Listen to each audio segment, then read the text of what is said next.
月份，中国全国城镇不包含在校生的16到24岁的劳动力失业率为17.1%。新建住宅价格，就是所谓新建的房子啊，连续第13个月继续下跌，也就创下来了过去9年以来的最大跌幅。说尽管经济发生了巨大的变化，全球市场也与过去完全不同，但是中共党的这种工业基础优先政策跟今天的决策方式完全相似，就没有变过。其实在21世纪初的时候，中国的钢铁就出现过这种情况，当时的过剩产能最终超过了德国、日本、美国钢铁的总生产量。中国现在的工厂一个数据，就是每年能生产出来的太阳能板的数量已经是全世界实际使用量的2倍，就这么过剩。所有的人都只存钱不花钱，就进一步增加了中国滑入通缩的风险。大家好，欢迎回来大声。今天呢，我们讲讲中国经济。过去几天啊，中国公布了一系列的经济数据，尤其是7月份以来的一些重要的经济数据。所以西方的通讯社和一些经济类、财经类的媒体呢，都对中国的2024年下半年的经济趋势进行了一个预测。我们呢，今天一个是要深入分析一下这些最新的经济数据，我要专门呢推荐一篇就是我特别喜欢的杂志《Foreign Affairs》外交事务。上面有一篇长篇的分析文章，标题就非常的引人注目，就叫做中国真正的经济危机。这个文章呢，正好可以帮我们分析一下，就是在这些经济数据后面的中国经济的结构性问题。然后呢，其实我们也可以看一下，就是美国的分析家和政策研究者，他们其实是怎么预测中国的经济走向的。当然，西方看中国的经济呢，它一方面还是要通过自己的利益角度去预测一些中国经济的变化，可能给他们的经济决策带来什么样的影响。但是这样的角度呢，正好也可以让我们如实的了解中国经济现在的问题。我做财经记者的时候呢，其实我们最苦恼的一件事情，所有的记者、所有的分析师都知道的，就是中国的数据常常是缺乏透明度的。这个说法其实已经很客气了哈，经常都知道中国数据很难证明是真。最近一段时间，尤其是在中国的官方媒体上呢，其实读者们、观众们也很难真的看到就对中国的经济困境的诚实深入的分析。然而就是这样一个现实数据的情况呢，最新出来的这些数据呢，仍然可以帮助我们发现一些没办法忽视的经济问题。先看一下数据，人民日报周5的时候有一篇文章，说的就是中国国务院总理李强呼吁要听得见、听得进企业的呼声，并真正为企业解决实际困难。他而且还提出了一系列的要刺激中国经济发展的一些政策。没有看到太醒目显眼的新的变化。同时呢，中国的国家统计局啊也发布了几项关键的经济数据，比如说7月份，中国全国城镇不包含在校生的16到24岁的劳动力失业率为17.1%，而6月份这个数据是13.2%，这个失业率17.1%也成了今年的新高。有意思的是，其实有一个背景情况哈，去年城镇16到24岁，所谓就是年轻劳动力，这个失业率曾经达到过21.3%，这是去年6月份，这是历史新高。然后呢，中国干了一件什么事儿呢？政府就暂停公布数据了，失业率不报了，而且呢，改变了统计方法，将在校学生的就业率排除在外面了。但是今年的情况是什么？今年6月份，中国大学毕业生的人数接近1200万。这样其实就业市场的竞争更加激烈，这可能也解释了为什么7月份的失业率出现如此大幅度的上升。同时呢，7月份的全国城镇调查的这个失业率哈，就刚才说的是年轻劳动力嘛，现在的城镇失业率是5.2%，但是呢，要知道这个数字只是表现的中国的城镇的地区的情况，并不是中国完整的整体就业形势。当然，习近平今年5月份的时候呢说过，说必须要将解决青年失业问题视为首要任务。可是具体怎么解决呢？我们现在看到的，其实社交媒体上很多短视频哈，大学生毕业就失业，还有很多呢，甭管学什么专业的，毕了业去送外卖。不是还有一个视频吗？显示的是年轻的一个大学生，他去送外卖，结果门口碰见他同学，俩人大学毕业以后全来送外卖，这就是现在的就业情况。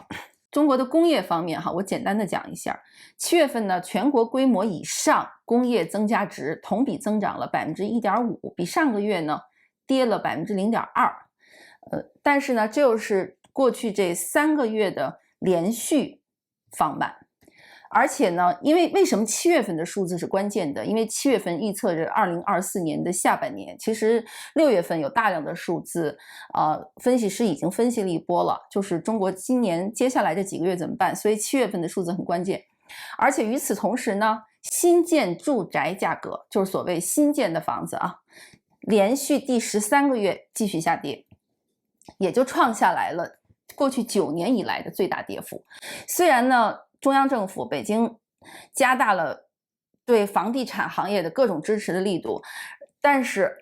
银行贷款需求出现了近20年来首次萎缩。什么意思呢？就是大家也不买房，也不贷款去买房子了，而且是20年来首次。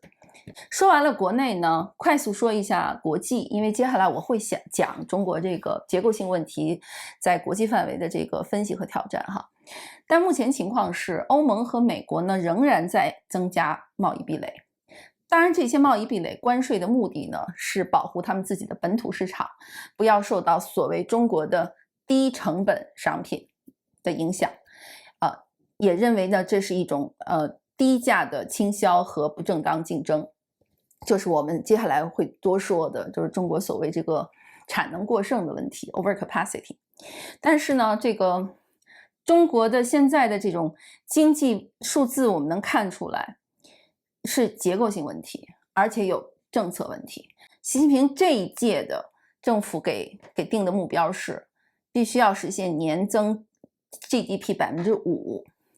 但是要达到这个目标怎么做呢？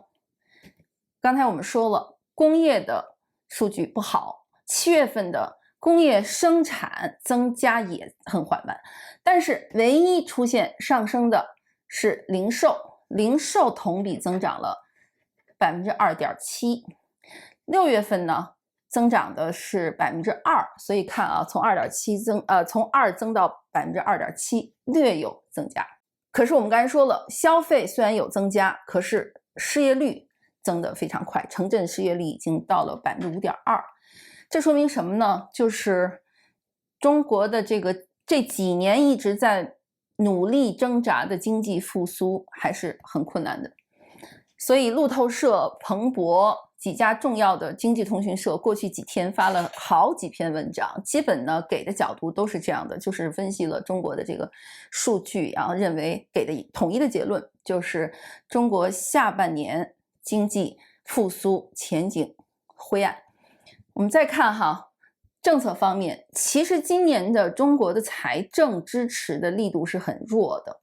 而且呢，其实中央政府在推出所谓大规模刺激经济措施的方面也比较谨慎。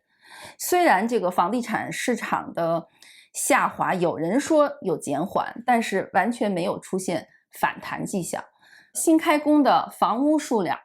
继续大幅下降，同比已经下降了 20%， 而基础建设投资的放缓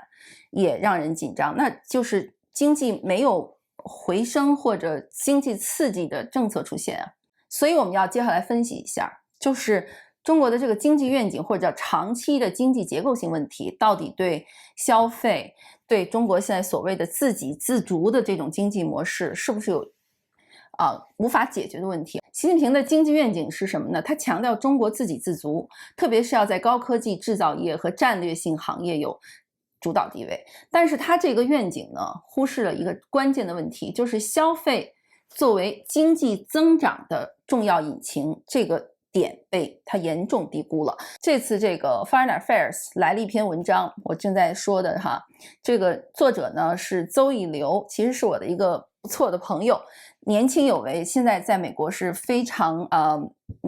炙手可热的一个经济学家。邹以刘这次呢，在9月刊的外交事务杂志上呢发了一篇长文章，英文的标题就叫 China's Real Economic Crisis， 翻译成中文就是中国真正的经济危机。他一开头呢就开始说从2022年底呢，北京突然决定结束非常严厉的清零政策以来呢，所有的人，许多人都以为中国经济会迅速复苏，但事实证明复苏步履维艰。一个方面呢是 GDP 的增长缺乏力量，2呢就是消费者信心下滑，3就是房地产价格崩溃。而中国呢，很多最大的公司都出现一些违约的情况。2024年7月的中国官方数据也展示，就是 GDP 增长远落后于政府规定的5%。这一次，因为刚才7月份的数据哈，我加一句，因为7月份的数字出来了，其实彭博、路透采访了好几个分析师和智库的专家，他们都认为，虽然中国咬牙切齿的要实现5%的增速，但是目前看来非常非常困难，可能就是4.7%。这一困境的根源呢，邹以刘说呢，它不仅仅是短期的经济问题，而是数十年来形成的中国经济战略。这个战略呢，将工业生产置于发展的首位，因此导致了巨大的结构性产能过剩。多年来呢，中国的工业政策导致了从原材料到电池和机器人这些新兴技术的生产设施呢过度投资，因此让中国的城市和企业背负了巨额债务。他说，在许多关键的经济部门，中国生产的这个生产力吧，就是产出远远超过了中国国内外市场能够可持续吸收的程度，结果导致中国的经济面临呢要陷入一个恶性循环，就是价格下跌、破产、工厂关闭，然后最终失业，这是个恶性循环。而利润缩减呢，又迫使生产商呢进一步增加产量，并加大产品的折扣力度，来实现现金流动来还债。此外呢，随着工厂被迫倒闭、关闭、工业行业整合，留下的这些公司并不一定是最有效或最有利可图的公司，反而是那些获得了政府补贴和廉价融资渠道的公司，他们活下来了。就是生产力最高、最挣钱的公司反而活不下来。所以这个邹毅就继续说，他说这个2010年代中期以来，刚才我说的这个产能和工业产业的问题呢，已经成为了国际贸易中呢，全世界国际贸易方面中很不稳定的因素。由于在全球市场上制造了大量供过于求的产品，中国企业呢正在将价格压低，低到呢其他国家生产商的盈亏平衡点以下。所以呢，2023年12月，欧洲委员会主席就是这个冯德莱尔就警告说中国的过剩生产导致了不可持续的贸易失衡。他还指责北京通过倾销商品进行不公平的贸易竞争。2024年呢，美国的财长耶伦也说，中国在钢铁、电动车等多个行业的过度投资正在威胁全球经济的稳定。中国现在的工厂一个数据，就是每年能生产出来的太阳能板的数量已经是全世界实际使用量的2倍，就这么过剩。这个刘博士邹以刘他说，尽管北京方面、中央政府方面、中国政府面对这些指责呢强烈否认，但是中国的工业政策多年来确实导致了产能过剩的反复循环。中国国内方面，政府制定的经济优先领域中呢，工厂通常以低于成本的价格销售产品，这样来满足地方和国家的政治目标。即使现有水平已经超过需求，政府呢也经常提高各种产品的生产目标。这种情况的根源，他认为在于中国长期以来的经济规划的传统，就所谓的计划经济传统。这样的传统呢，极为重视工业生产和基础设施发展，但几乎忽视了家庭消费，就是消费者消费层面。这样的忽视呢，并非来源于无知或者误判，而是体现了中国共产党长期以来对经济的愿景，就是他们怎么看待经济的。这刘博士说呢，在中国党的视角下呢，消费是一种来自个人主义的干扰，它会将资源从中国的核心经济优势，也就是工业中转移出去。而且根据中共的这种正统观念呢，中国的经济优势源于人民的低消费和高储蓄率，这些储蓄通过国家控制的银行系统转化为工业企业的资本。这个系统呢，也通过将党派层级嵌入每个经济部门来加强经济稳定。而由于中国庞大的工业基础依赖于廉价融资来生存，而这些融资呢，又随时可能被中国的领导层管理、管控、限制，所以商业精英和党的利益就紧密相连，甚至是一种从属关系。他说，在西方呢，经济影响金钱，影响政治，而在中国恰恰相反，政治影响金钱。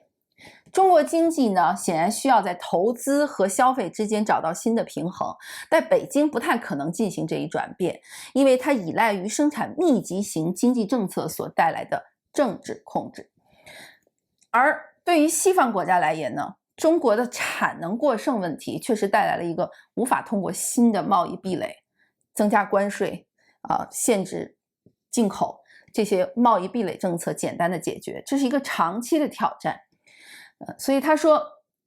一方面就即使欧洲和美国能够显著的限制中国产品进入西方的市场，限制量、限制进口量，但也仍然无法消除中国在过去数十年积累下来的工业投资和生产目标的这种结构性低效。所以呢，他建议就是任何针对中国的政策调整，其实都需要中国自己这种政策调整的配合才能成功，这是一个悖论嘛哈。他继续说，他说，习近平呢，一方面越来越重视让中国实现经济的自给自足，因为这一个战略本身就是对他认为的西方试图在经济上孤立中国的一个回应，但是这样的自给自足反而又加剧了导致产能过剩的压力。此外呢，他说美国政府华盛顿试图阻止北京向美国市场倾销廉价产品的努力呢，可能只会在美国经济中制造新的低效问题，同时呢，将中国的产能过剩生产的问题呢转移到其他国际市场。西方领导人和政策制定者呢，他的建议是因为你要知道 Foreign Affairs 就是一个外交政策杂志，它是给美国的政策决策者看的，主要来说哈，所以他建议是说，西方的领导人和政策决定者呢，应该更加深入的了解到底是什么造成了中国的产能过剩这些深层次的力量，而确保呢自己国家的政策不会使现在的这个结构性的困境变得更糟。他认为，与其试图进一步孤立中国，不如采取措施将北京牢牢纳入全球贸易体系，利用全球市场的激励措施，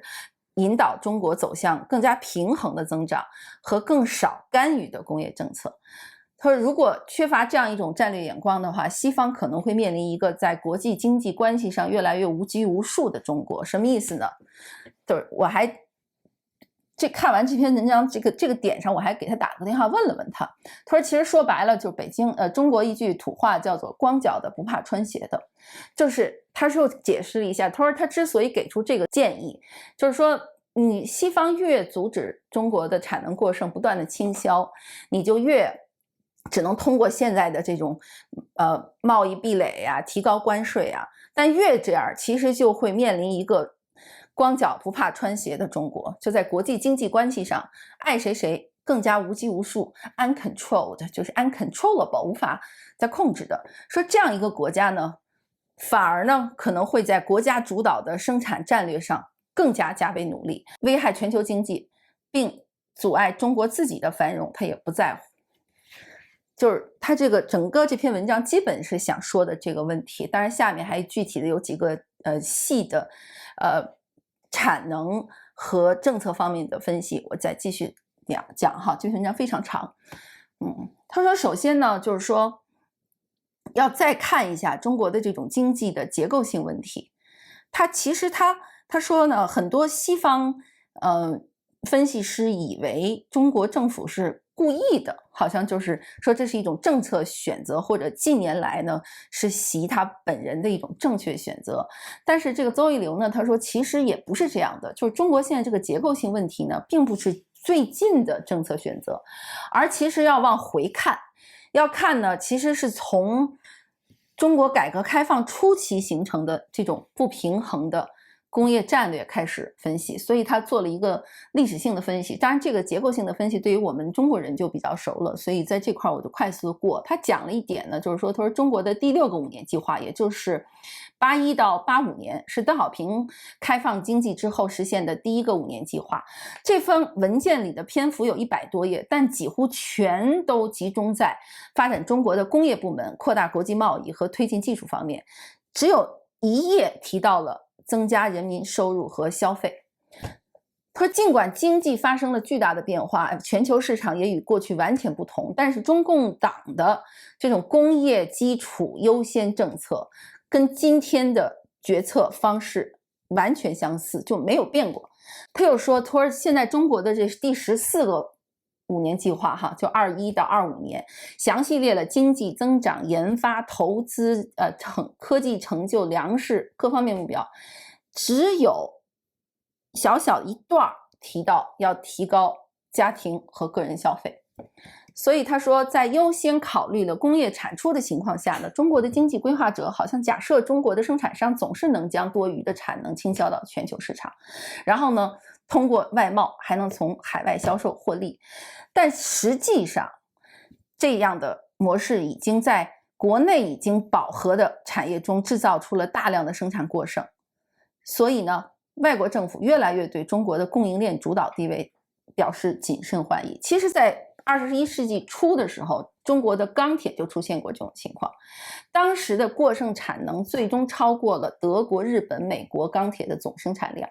最近呢，中国在煤炭、铝、玻璃、水泥、机器人设备、电动车、电池还有其他的一些材料领域也出现了这种大规模的这种过剩的情况。而且对于全球经济来说呢，中国长期的产能过剩问题呢也影响非常非常深。比如说他举了2个很细的例子，我稍微说一下哈。他说一个是在电动车领域，欧洲的汽车制造商一个共识就是完全面对来自中国的廉价进口商品的激烈竞争。就在西方的新技术领域呢，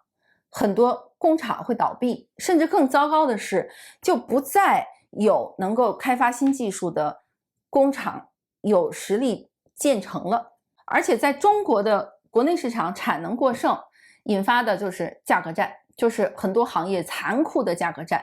这样其实是阻止企业自己挣钱的，然后也吞噬了资本，就资本投进去不挣钱。根据中国的统计数据呢，2025年5月，中国27%的汽车制造商都是亏损状态。去年2023年这个比例曾经一度达到了32%。整个中国经济其实都因为过剩产能而压低了价格，因此呢，过去这段时间通胀接近0，就是钱挣不回来了，经济进入了疲软的状态。而越是这样，越挣不着钱呢，消费者的消费信心越低，导致呢国内消费进一步下降，所有的人都只存钱不花钱，就进一步增加了中国滑入通缩的风险。中央政府希望老百姓买什么呢？汽车、电子产品、数字产品、智能家电。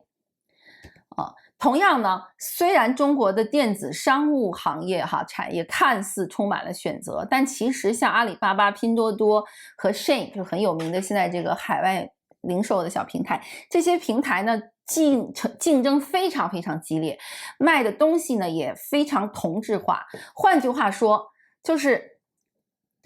好像很多消费者选择很多消费平台是自由的，但其实这是一个假象。这个假象呢，仍然掩盖了一个，就是这个国家的现实，就是要由国家工业优先级，要工业优先来塑造一个国内市场，而并不是说个人偏好决定的消费市场。说白了，老百姓以为有消费自主权，其实没有。有一个工业投资政策主导，政府想让你买什么你就买什么。最近中国政府主推的就是产品更换计划。2023年3月的这个行动计划呢，规定了就中国的商务部和其他部门机构一起，向更换旧汽车、家电和设备的新的型号的这种消费者提供补贴。表面上看，这个计划呢，类似于美国的华盛顿在2008年经济衰退期间，就金融风暴之后，为帮助美国汽车产业推出的旧车换现金的计划。但是，中国这个计划缺乏具体细节，一切都靠地方政策实施。而因此在很大程度上就是无效的，地方政府不推没用，尤其是在耐用消费品的价格上并未产生任何的提升效果。所以呢，可能政府能够影响中国消费者市场上的供销动态，但是它没办法强迫老百姓消费。所以就是当收入增长放缓的时候，肯定人会紧缩开支，大件东西能不买就不买了，并尽量延长旧设备的使用时间。因此矛盾就来了，就是产能过剩对整体经济的拖累，意味着中国政府引导消费的努力使得人们更加不愿意消费。就你越让老百姓消费，老百姓越省着花钱，不再采购政府希望的汽车、电子产品这些重工业产品。邹一流认为呢，中国过剩产能问题的核心是地方政府为发展中国工业基础产能所承受了巨大的债务负担。中央政府通过激励机制鼓励地方官员将资金和补贴分配到中央认为的优先行业，从而推动这些地区的 GDP 增长。但是这种做法呢，反而助长了地方政府的高风险融资行为，导致地方政府和企业的债务危机。他根据《华尔街日报》的调查，截止到2024年7月，中国地方政府的外债总额已经到7万亿到11万亿美元，其中呢有8000亿美元呢其实都有坏债风险。而地方政府在促进经济增长和提供公共服务这个方面呢，又面临了巨大的压力。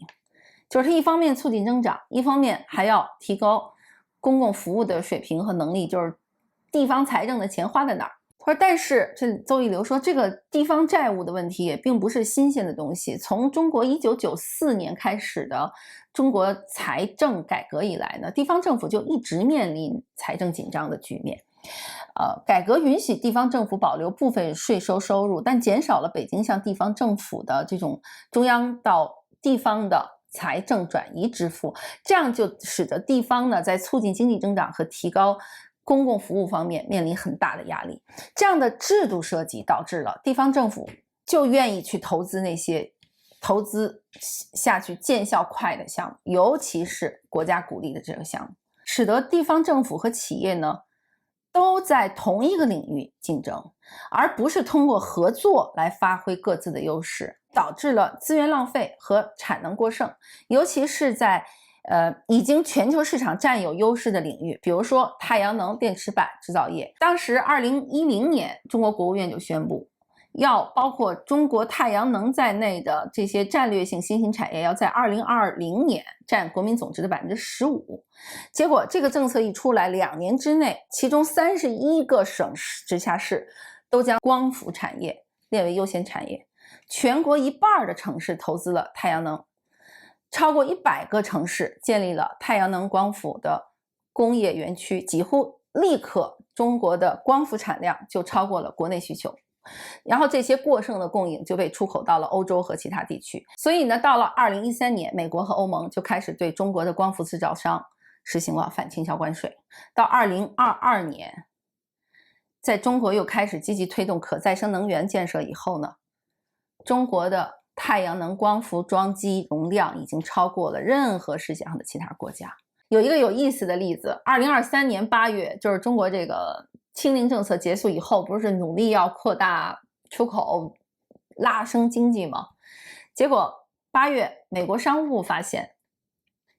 中国呢这些光伏生产商把他们的产品零件运到柬埔寨、马来西亚、泰国和越南这东南亚国家做小规模的加工，来避开美国对中国的反倾销关税。这样从中国这边呢，账面上还看到的是中国的出口增加了，其实中国生产商要承担把零件弄到东南亚的这些成本，然后在那边用当地的技术劳动力，或者甚至带着工程师去。我知道的情况还有是在那边建一些小厂子的，把这些东西组装好，然后再从这些东南亚国家卖到美国，这样来规避美国对中国企业的倾销关税。但实际的结果就是，中国的光伏生产力已经是全球需求的2倍，而且这个数字到2025年再增长50%。这么极端的过剩产能呢，就导致在2024年初的时候，中国成品太阳能行业的使用率下降到了23%。再说一个例子，就是中国的这个工业机器人领域的产能过剩，可能这些在国内的媒体里不太聊，但是这个邹一流特别好，就他在美国视角给我们分析了一下，中国一天到晚被欧美指责产能过剩，哪些领域在欧美市场来看是绝对的倾销和产能过剩的。这个例子就是工业机器人。工业机器人的也是这个北京中央政府在2015年呢，就是制造2025这么一个战略的一部分，就是 China Made 2025。当时呢，建立更强大的中国机器人行业呢，好像是有很明确的理由了。因为中国当时已经超过日本，成为全球最大的工业机器人的购买国，占全球消费量的20%。此外呢，就是到2017年的时候，中国有800多家机器人公司和40个以机器人为重点的工业园区，在至少20个省份建立和运营。但是这么全力以赴的努力，对中国机器人技术的真正高水平技术的发展几乎完全没有帮助。为什么呢？因为也是为了达到中央给制定的这个雄心勃勃的生产目标，地方官员呢就仍然去投资可以快速扩展的成熟技术，反而不去开发创新型的新产品，就是制造简单、生产见效快的就去投资，成熟技术反而被重复。所以呢，到今天呢，中国在低端机器人方面的产能过剩，而需要自主知识产权的高端自主开发的机器人方面产能仍然不足。见效快嘛，地方政府把钱都投在了没有创新、没有开发努力，就是鼠目寸光嘛，短视。所以这种低端生产的产能过剩呢，其实也困扰着中国的其他科技行业。最新的一个例子就是人工智能 AI。过去呢，北京在2个5年计划，也就是说过去10年，中国政府都把 AI 人工智能列为优先产业。2019年8月，中国政府呢呼吁要创建差不多有20个人工智能的试点园区。试点园区的任务就是干嘛呢？使用地方政府的数据进行市场测试。它的目的是利用中国在这个领域的2个最大的优势，一个是快速建设物理基础设施的能力，一个是政府收集和分享个人数据的能力。这个后者大家都知道哈，在很多国家，你要是收集和使用和分享个人数据是有巨大的限制的，非常难推进。在中国不是事儿。快速的用了这2个优势呢，在2年期间里，就是虽然有新冠整个大肺炎的流行和政府的大规模的这种lockdown 哈，这种限制流动的这种干扰，但是中国在17个城市仍然创建了 AI 人工智能的试点区。表面上看来生机勃勃啊，中国的 AI 发展的很好啊，而且中国在人工智能投资方面呢，已经仅次于美国了。但实际上呢，由于中国的审查制度，而且缺乏自主知识产权，实际的 AI 人工智能的研究质量，尤其是在生成性人工智能领域受到了很大的阻碍，就是限制太多。而实际上，许多受益于强大政府支持的中国人工智能的初创公司，就是我们说的 startup， 基本上都是依赖西方开发的模型和硬件的产品，还是没有自主研发，没有真正的自创的人工智能技术。这种例子在北京这个中央政府的很多其他的这种新兴领域的政策呢层出不穷。所以呢，一方面大量投资巨额资本的浪费，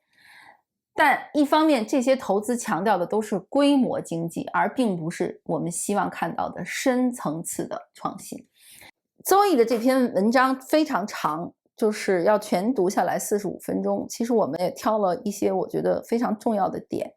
那么呢，他最后的结论其实呢，就是习近平的经济愿景中又要扩大内需，又要实现中国的这个经济自足，就是 self-sufficiency 这种模式。但这种模式是有大问题的，尤其是这种模式呢，它在限制消费和误判了中国自给自足的这种能力。所以呢，这些政策呢，在实施过程中都有根本性问题，导致了中国的结构性问题的加剧，就是回应了他的这篇标题，就是中国的真正经济危机是什么？是产能过剩、债务危机和经济失衡。而这些不仅仅阻碍了中国自己的可持续发展，对全球市场也是有巨大的负面影响的。所以邹毅说，当然他这个观点呢是非常不讨好，很多朋友来批评他，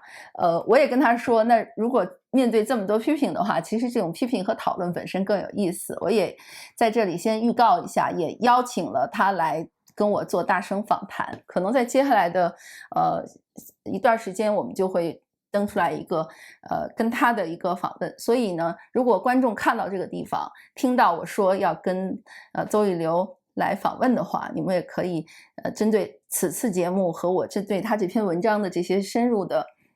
介绍提出问题，可以挑战他，但是不要做人身攻击。我们在经济数据还是经济分析方面，我们都是希望听到更开放和诚实的声音。好，今天呢节目就到这里，谢谢大家。